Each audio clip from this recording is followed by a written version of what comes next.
Hello जी, good evening. कैसे हैं आप सब? तो जी एक बार फिर से स्वागत है आप सभी का आपके अपने यूट्यूब चैनल में। शाम को जब मेरा किचन का काम शुरू होता है तो सबसे पहला काम मेरा होता है दूध उबलने रखना, क्योंकि गर्मी बहुत ज़्यादा है। रात को दही जमानी होती है तो दूध ठंडा होने में टाइम लेता है। अच्छा, रूटीन चाहे हमारा सुबह का हो चाहे शाम का, बराबर हमारे पास काम होते हैं, कामों में कमी नहीं होती है। जितने काम हमें सुबह करने पड़ते हैं उतने ही काम लगभग हमारे पास शाम को होते हैं इवनिंग रूटीन के लिए। सुबह में सिर्फ हमें अपने टाइम मैनेजमेंट का ध्यान रखना होता है, क्योंकि सुबह का टाइम हमें बहुत देख संभल के यूज़ करना पड़ता है और सुबह का बहुत लिमिटेड टाइम होता है, तो एक एक मिनट एक एक सेकंड का हमें ध्यान रखना होता है। वहीं जब हम शाम को काम करते हैं तो शाम का जो है हमारा टाइम ऐसा बंधा हुआ नहीं होता है, तो बहुत रिलैक्स होके हम शाम को काम कर सकते हैं। सुबह में जो साफ़ सफाई का काम रहता है, वहीं शाम को हम अपने छोटे मोटे काम निपटा सकते हैं। जैसे कि यहाँ मेरी ये आलू प्याज की बास्केट बहुत ज़्यादा मैसी हो गई थी, तो बस मुझे ये हुआ कि मैं एक बार इसको क्लीन कर लेती हूँ खाना वगैरह बनाने लगने से पहले। तो इस तरीके के जो छोटे मोटे साफ़ सफाई के काम रहते हैं, ये मैं अक्सर शाम को ही करती हूँ। अच्छा, लहसुन प्याज हम लोग बहुत ज़्यादा नहीं खाते हैं, तो मैं बहुत ज़्यादा इकट्ठा लहसुन प्याज नहीं लेके आती हूँ। लगभग 1 किलो मैं 1.5 किलो प्याज लेके आती हूँ और 2-4 कली मैं लहसुन की लेके आती हूँ, तो ये जो है मेरी एक ही कंपार्टमेंट में आ जाती है। आलू भी हम लोग बहुत ज़्यादा नहीं खाते हैं, तो इकट्ठा मैं आलू भी बहुत ज़्यादा नहीं खरीदती हूँ। और अब जो है बारिश जैसे शुरू हो गई है, मानसून आने वाला है, तो इस टाइम पे आलू प्याज अगर हम इकट्ठा लेके भी रखते हैं ना, तो ख़राब होने के चांसेस बढ़ जाते हैं, क्योंकि इस बारिश के मौसम में, मानसून के मौसम में नमी बहुत ज़्यादा आ जाती है। हर चीज़ में चिपचिपाहट हो जाती है और आजकल तो दिल्ली में ऐसा मौसम हो रहा है कि फ्लोर पे भी हम लोग चल रहे हैं ना, तो पैर चिप-चिप कर रहे हैं। इसीलिए लकी सॉक्स पहन के घूम रहा है ताकि पैरों में चिपचिपाहट ना रहे, क्योंकि मेरे घर में ना किसी को भी घर के अंदर चप्पल पहन के घूमने की जो है आदत नहीं है। बट फ़िलहाल हम लोग कोशिश कर रहे हैं कि चप्पल पहन के हम लोग घूमें, ताकि पैर थोड़े क्लीन रहें और पैरों की चिपचिपाहट ना रहे। यहाँ जो है आलू प्याज की टोकरी मैंने सेट कर दी है और उसको साफ़ करने के बाद ये मैंने जो है चावल का बैग मंगाया था। तो जब ये कंटेनर भरा था ना, उस टाइम पे इसमें थोड़े से चावल बच गए थे, तो ये बहुत टाइम से इस बैग में ही रखे हुए थे। तो बस ये हुआ कि अभी लगे हाथ जो है मैं ये चावल का डब्बा भी जो है अपना भर के रख दूं और ये बैग खाली हो जाएगा तो इसको फेंक दूंगी, क्योंकि बारिश के मौसम में जितना कम से कम हम सामान बाहर रखते हैं ना, उतना ज़्यादा हमारे घर में साफ़ सफाई दिखती है। और वैसे नॉर्मल मौसम में जैसे गर्मी है या सर्दी है, हम एक आध दिन छोड़ भी दें तो काम चल जाता है साफ़ सफाई किए बिना, लेकिन मानसून में या बारिश के मौसम में रेगुलर बेसिस पे हमें time to time deep cleaning हर चीज़ की करनी ही पड़ती है। हर चीज़ डीप क्लीनिंग मांगता ही है, क्योंकि मॉइस्चर हो जाता है, हुमस हो जाती है, बहुत ज़्यादा चिपचिपाहट हो जाती है, हर चीज़ में नमी आ जाती है। सबसे बड़ा जो एक प्रॉब्लम रहता है बारिश के मौसम का, वो यही रहता है। यहाँ माइक्रोवेव के ऊपर भी बहुत ज़्यादा डस्ट हो गई थी, क्योंकि आंधी वगैरह चलती है, अंदर तक धूल आती है। और किचन का, मेरी बालकनी का गेट बंद करके हम नहीं रख सकते हैं, क्योंकि किचन बहुत छोटी सी है और किचन में सफोकेशन हो जाती है। और किचन में जाली है बालकनी में, तो उस जाली में से बहुत ज़्यादा रेत मिट्टी आती है। तो हर चीज़ पे ना रोज़ मैं दूसरे तीसरे दिन डीप क्लीन करती हूँ, लेकिन फिर भी बोलते हैं ना, धड़ी धड़ी रेत जम जाता है। तो बस यही था। ऊपर से तो मैं अक्सर माइक्रोवेव को साफ़ करती रहती हूँ, अंदर से हम लोग यूज़ करते नहीं हैं, बहुत कम यूज़ करते हैं, तो बहुत ज़्यादा मैं अंदर से साफ़ नहीं करती हूँ, ना ही मुझे ज़रूरत पड़ती है। लेकिन हाँ, 15 दिन में 20 दिन में मैं अंदर से एक बार डिश वॉशर से स्क्रबर के साथ ज़रूर से साफ़ करती हूँ, क्योंकि बीच बीच में लक्की पिज़्ज़ा बनाता है, तो चीज़ की और ऑरिगेनो वगैरह की जो है स्मेल इसमें रम जाती है, तो उसके लिए इसको क्लीन करना बहुत ज़रूरी रहता है। और जब मुझे ये लगता है कि इसमें स्मेल बहुत ज़्यादा आ रही है, तो मैं इसको थोड़ी देर के लिए खुला छोड़ देती हूँ।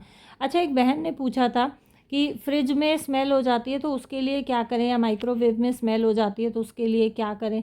तो माइक्रोवेव में तो एक बहुत अच्छा सा मैं आपको टिप देती हूँ। आप थोड़ा सा पानी लें, उसमें थोड़ा सा सिरका डालें, प्लेन सिरका, थोड़ा सा नींबू निचोड़ें और उसको थोड़ी देर के लिए माइक्रोवेव में हीट कर लें। जब वो हीट हो जाएगा, माइक्रोवेव बंद कर दें और उस बोल को एज इट इज़ माइक्रोवेव के अंदर रहने दें।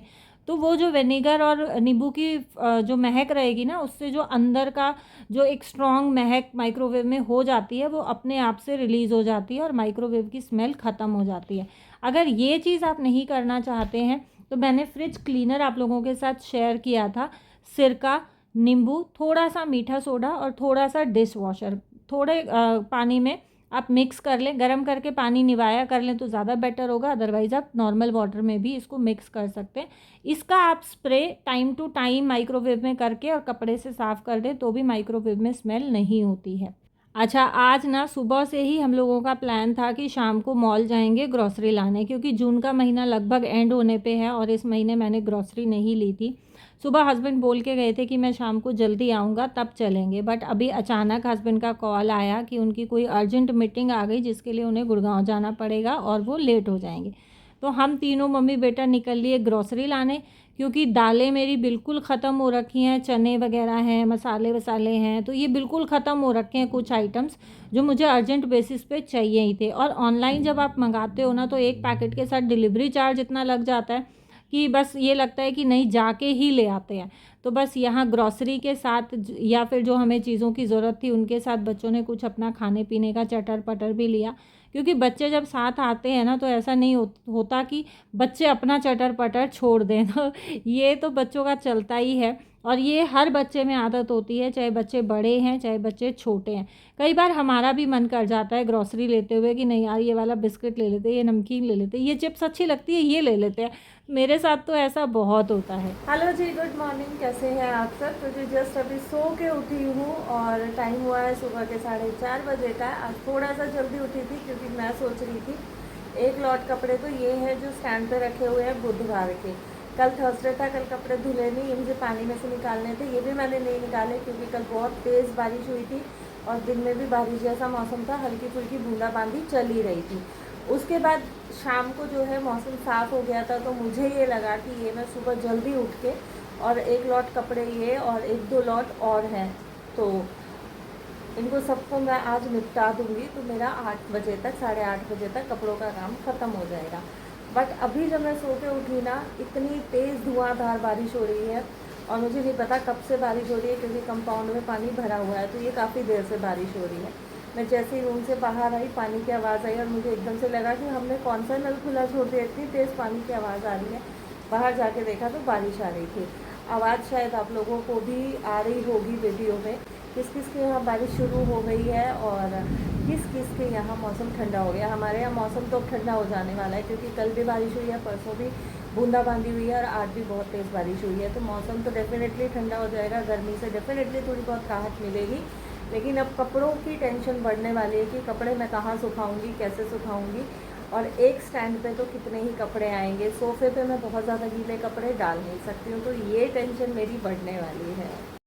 ये देखो आप लोग, बालकनी में कहाँ तक पानी आ गया है। शेड लगी हुई है उसके बाद भी पूरी बालकनी पानी से भरी हुई है और कल ये लकी ना कूलर साफ़ करने के लिए लाया था, ये भी बाहर ही छोड़ दिया है। और यहाँ बारिश के साथ साथ ना बिजली भी चमक रही है, बादल भी गरज रहे हैं और ये जो बारिश वाला मौसम होता है ना, ऐसे में गिंडार, केचुए, गिजाई बहुत ज़्यादा निकलती हैं। वो सबसे ज़्यादा गंदा लगता है क्योंकि बारिश गिरती है, नीचे से ज़मीन की गर्मी बाहर निकलती है और उसके साथ बहुत सारे कीड़े मकोड़े भी बाहर आते हैं और ऐसे समय में कॉकरोच वगैरह घर में बहुत ज़्यादा हो जाते हैं। बट एक अच्छी चीज़ हो जाती है कि पौधों को फ्री का पानी मिल जाता है। अब देखो आज मेरे पौधे कितने हरे हरे लग रहे हैं, है ना। और अब ये बिल्कुल सही मौसम है और पौधे लगाने का। तो जी यहाँ अंदर आ गई हूँ। ये दही मैंने शाम को जमाई थी। अभी सबसे पहले इस दही को मैं उठा के रख दूँगी फ्रिज में। हालांकि बारिश है, बाहर खट्टी नहीं होगी, लेकिन फिर भी मैं रिस्क नहीं लेती हूँ, तो मैं इसको रख देती हूँ फ्रिज में, क्योंकि हल्का सा भी खट्टा होता है ना तो हमारे सबके ही गले इन्फेक्टेड हैं, तो इन्फेक्शन बहुत जल्दी हो जाता है, बहुत जल्दी टॉन्सिल्स हो जाते हैं हल्का सा खट्टापन होने से भी। और किस किस के बच्चे ऐसे हैं कि फ्रिज से सामान निकाल लेते हैं और पॉलीथीन उसी में छोड़ देते हैं। मेरे बच्चे ऐसा करते हैं और अक्सर आप लोगों ने देखा भी होगा, मेरे बड़े वाले फ्रिज के फ्रीज़र में भी बच्चे आइसक्रीम ले लेते हैं, पॉलीथीन उसी में छोड़ देते हैं। यहाँ भी आम थे, आम निकाल लिए, पॉलीथीन उसी में छोड़ दिया। और बारिश बाहर हो रही है लेकिन चिपचिपाहट घर के अंदर मुझे फ़र्श पे महसूस हो रही है। तो बस मुझे ये हुआ कि जब आज मैं इतना जल्दी उठ ही गई हूँ, अब कपड़े तो धुलने नहीं, तो मैं उठ के अपने घर की थोड़ी साफ़ सफाई कर लेती हूँ, झाड़ू वगैरह लगा देती हूँ। पोछा जो है हेल्पर आके अपने आप लगा लेगी। और यही ना हमारी छोटी छोटी आदतें ऐसी होती हैं जो हमारे घर को शीशे की तरह चमका के रखती हैं। कई बहनें ऐसी होती हैं कि अगर हेल्पर आ रही है तो फुली हेल्पर पे ही डिपेंडेंट रहती हैं, लेकिन मैं पूरे तरीके से हेल्पर पे कभी भी डिपेंडेंट नहीं रहती हूँ। मेरा ये रहता है कि नहीं, जो काम जितना काम मेरे से बन पड़ेगा उतना काम मैं खुद से कर लूँ। क्योंकि देखो यार, क्या होता है कि हेल्पर्स को ना हम सिर्फ अपनी हेल्पर के मतलब हेल्प के लिए लगाते हैं, एक ऑप्शन है हमारे पास कि हाँ हम काम नहीं कर सकते हैं तो वो आके कर देगी, बट घर हमारा है, हमें घर देखना है। हेल्पर ना उतना पेन लेके काम नहीं करती है कि घर चमक रहा है नहीं चमक रहा है, अच्छे से साफ़ हुआ नहीं हुआ। और यहाँ पे मैंने बहुत सारी हेल्पर्स लगाई भी हैं, हटाई भी हैं, लेकिन अब जो मेरी दोनों हेल्पर्स आ रही है ना, वो पहले वाली हेल्पर्स से मच बेटर हैं। लेकिन जो झाड़ू पोछा करती है वो हेल्पर से मैं अभी भी सेटिस्फाइड नहीं हूँ, क्योंकि वो बैठ के पोछा नहीं लगाती है, वो झुक के पोछा लगाती है। वो झुक के झाड़ू नहीं लगाती है, वो खड़े खड़े झाड़ू लगाती है, और झाड़ू को ऐसे टिकाती है फ्लोर पे जैसे झाड़ू को अगर थोड़ा सा और दबाव दे के लगा दिया तो झाड़ू को दर्द हो जाएगा। तो ये चीज़ देखो मुझसे नहीं टॉलरेट नहीं होती है, बट क्या करें, मजबूरी है, करनी पड़ती है। और बस यही रीज़न रहता है कि मैं हफ्ते भर में एक बार मैं अपने हाथों से खुद से सफाई ज़रूर करती हूँ। कई बार होता है कि हफ्ते में 2 बार भी मैं कर लेती हूँ, क्योंकि घर हमारा है, घर हमें देखना है, साफ़ सफाई हमें देखनी है, साफ़ सफाई हमें रखनी है। अब यहाँ पे ये जो टेबल लगी हुई है ना, लकी की ट्यूशन होती है यहाँ पे, ये अगर मैं हटा दूँगी तो वो झाड़ू पोछा यहाँ से कर देगी, अदरवाइज़ वो टस से मस सामान को नहीं करती है, बीच बीच में से बस निकाल के और चली जाती है। तो बस कोशिश मेरी यही रहती है कि जिस दिन मेरा मौका सधता है उस दिन मैं खुद से ही अपने घर का झाड़ू पोछा कर लूँ, और जब वो आए तो मैं उससे डस्टिंग वगैरह या फिर झाड़ू पोछे के बदले कोई एक्स्ट्रा काम करा लूँ। और जिस दिन मुझे झाड़ू पोछा करना होता है या जिस दिन मैं झाड़ू लगाती हूँ ना, उस दिन मैं उठते ही गेट के सामने पानी नहीं छिड़कती हूँ। मैं पहले झाड़ू लगाती हूँ, उसके बाद मैं पानी का छिड़काव करती हूँ, क्योंकि अगर पहले छिड़क दूँगी तो फिर गीला रहता है और रेत पूरा चिपक जाएगी। तो सुबह सुबह के छोटे बड़े ये ढेरों काम निपटाते निपटाते टाइम हो गया है लगभग 5 बजे का। हल्का हल्का चांदना हो गया है, बारिश पूरी तरीके से बंद नहीं हुई है, बट हाँ थोड़ी सी मंदी हो गई है। सुबह जो मैंने लॉट लगाया था वो भी कंप्लीट हो गया है, तो कपड़े मैं उठा लाई हूँ अंदर ही, क्योंकि सफ़ेद कपड़े हैं और सफ़ेद कपड़ों के साथ मैं रिस्क नहीं ले सकती हूँ, तो इनको मैं अंदर स्टैंड पे ही डालूँगी। क्योंकि सफ़ेद कपड़ों का यही रहता है ना कि देखो, एक तो धुलते बहुत मेहनत से हैं, दूसरा अगर हल्का सा भी दाग लग जाता है ना तो सफ़ेद कपड़ों से दाग निकलता नहीं है। और मेरे हस्बैंड की ज़्यादातर शर्ट्स जो हैं वो वाइट शर्ट्स हैं, और इनको मैं क्या करती हूँ, जब वो 4-5 बार पहन लेते हैं, 4-5 बार धुल जाती हैं, 4-5 बार पहन लेते हैं, उसके बाद मैं इनको एक बार ड्राई क्लीन के लिए देती हूँ, क्योंकि वो स्टार्च भी लगा देते हैं ड्राई क्लीन वाले, और एक बार ड्राई क्लीन कराने से अच्छे से सफ़ेद जो है कपड़ा साफ़ हो जाता है। तो एक आधी अगर बच्चों की टी शर्ट्स वगैरह भी होती हैं तो मैं वो भी दे देती हूँ। अभी जो है मेरे कपड़े इकट्ठे हो रखे हैं ड्राई क्लीन के लिए, तो 1-2 दिन में मैं ड्राई क्लीन के लिए भी कपड़े डाल आऊँगी। अच्छा, अगर आप लोगों को वीडियो पसंद आती है ना, तो प्लीज़ वीडियो को लाइक कर दिया करो, शेयर कर दिया करो, कमेंट्स करके ज़रूर बताया करो। चैनल सब्सक्राइब नहीं किया तो चैनल को भी सब्सक्राइब कर लेना।